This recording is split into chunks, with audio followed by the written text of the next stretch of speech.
जोशीमठ, जिसे ज्योतिर्मठ भी कहते हैं, उन चारों मठों में से एक है जिसकी स्थापना आदिगुरु शंकराचार्य ने की थी। जोशीमठ के मायने अब बदल गए हैं। विकास के धमाकों ने शहर को हिला दिया है। जमीन के भीतर से पानी के बुलबुले या यूं कहें कि आंसू बाहर आ रहे हैं। आंसुओं में आक्रोश और बेचैनी दोनों है। मानो कह रहे हों कि जैसे शहर बर्बाद हो रहा है, बचा लीजिए। जोशीमठ को बचाने की मजबूरी अब तो चारों तरफ है।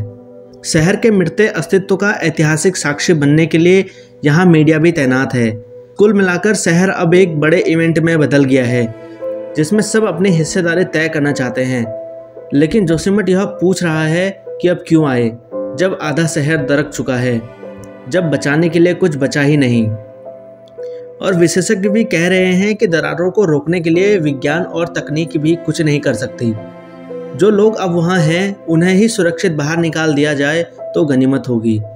सरकार के कामकाज को लेकर क्रोध और आक्रोश विस्फोट भी चरम पर है।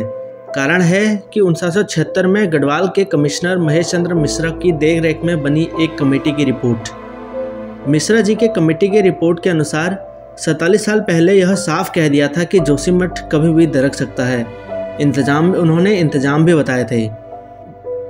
ड्रेनेज सिस्टम, ईंट, सीमेंट और बजरी का इस्तेमाल ना करें, कम ऊंचाई इमारतें बनाना, और सबसे महत्वपूर्ण बात, पहाड़ों पर होने वाली विस्फोट पर पाबंदी। लेकिन शासन और प्रशासन ने इस पर कोई ध्यान नहीं दिया। दोस्तों, 47 साल पहले भी जोशीमठ में दरारें आई थीं और जो कमेटी बनाई गई थी वह इसीलिए बनाई गई थी। इसका मतलब यह हुआ कि जोशीमठ सालों से दरक रहा था और अब पूरी तरह से दरक गया है। जोशीमठ को बचाने वाली सरकार 47 सालों से गायब थी। अब एकदम पूरा लाव लश्कर दौड़ पड़ा है। लेकिन यह कोई इन्वेस्टमेंट नहीं है जिसकी रातों रात तैयारी कर पूरा शहर बदल कर चमक जाएगा। यह प्रकृति है, उसकी अपनी ताकत है, अपनी चाल है, जो सरकारों से बिल्कुल अलग है। दोस्तों, जोशीमठ उदास है क्योंकि यह शहर अलग है। आदिगुरु शंकराचार्य ने इस शहर को बसाया था और कत्यूरों की राजधानी भी जोशीमठ ही रही थी। दोस्तों, बद्रीनाथ धाम के कपाट जब 6 महीने बंद रहते हैं तो भगवान विष्णु की पूजा यहीं होती है। सामरिक दृष्टि से भी संवेदनशील है जोशीमठ, क्योंकि यहाँ से चीन करीब है। जोशीमठ सिर्फ शहर ही नहीं, प्रकृति, इतिहास और धर्मशास्त्र की त्रिवेणी है। दोस्तों, जोशीमठ विकास की उस ताज़ा खोदी गई कब्र की तरह है जहाँ एक खूबसूरत शहर लाश की तरह दफनाया जा रहा है। क्या अब भी भरोसा मिलेगा कि इसके बाद किसी और जिंदा शहर को जोशीमठ की तरह विकास की कब्र में नहीं दफनाया जाएगा? दोस्तों, पहाड़ पर बसा जोशीमठ धंस रहा है। घरों में बड़ी बड़ी दरारें आ गई हैं। जिन घरों में लोगों ने पूरी कमाई लगाकर बनाया है, अब उन्हीं घरों से लोगों को निकाला जा रहा है। जोशीमठ में ऐसा क्यों हो रहा है? एक नई स्टडी में इसकी तस्वीर और साफ हो रही है। स्टडी के मुताबिक जोशीमठ और उसके आसपास का क्षेत्र हर साल 6.5 सेंटीमीटर, लगभग 2.5 इंच नीचे धंस रहा है। संस्थान ने जुलाई 2020 से मार्च 2022 के बीच सैटेलाइट तस्वीरों का अध्ययन किया, जिसमें पता चला है कि पूरा इलाका धीरे धीरे धंस रहा है। दोस्तों, सैटेलाइट की तस्वीरें यह भी बताती हैं कि भू धसाव केवल जोशीमठ तक सीमित नहीं है, बल्कि यह पूरी घाटी में फैला हुआ है। जोशीमठ में तेजी से बढ़ रही दरारों के चलते अभी तक 131 परिवारों ने अपने घरों को छोड़ दिया है। यह दूसरी जगह शिफ्ट किया गया है। जमीन में धंसाव को देखते हुए पूरे शहर को खाली करने की योजना बन रही है।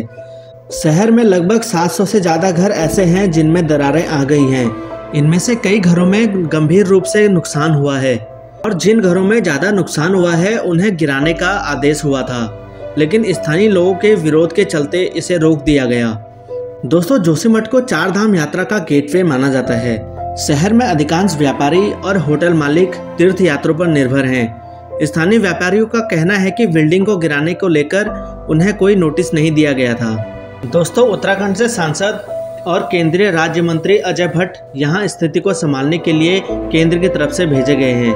उन्होंने कहा कि हमारी प्राथमिकता सभी को सुरक्षित रखना है। प्रधानमंत्री नरेंद्र मोदी जी लगातार स्थिति पर नज़र बनाए रखे हुए हैं।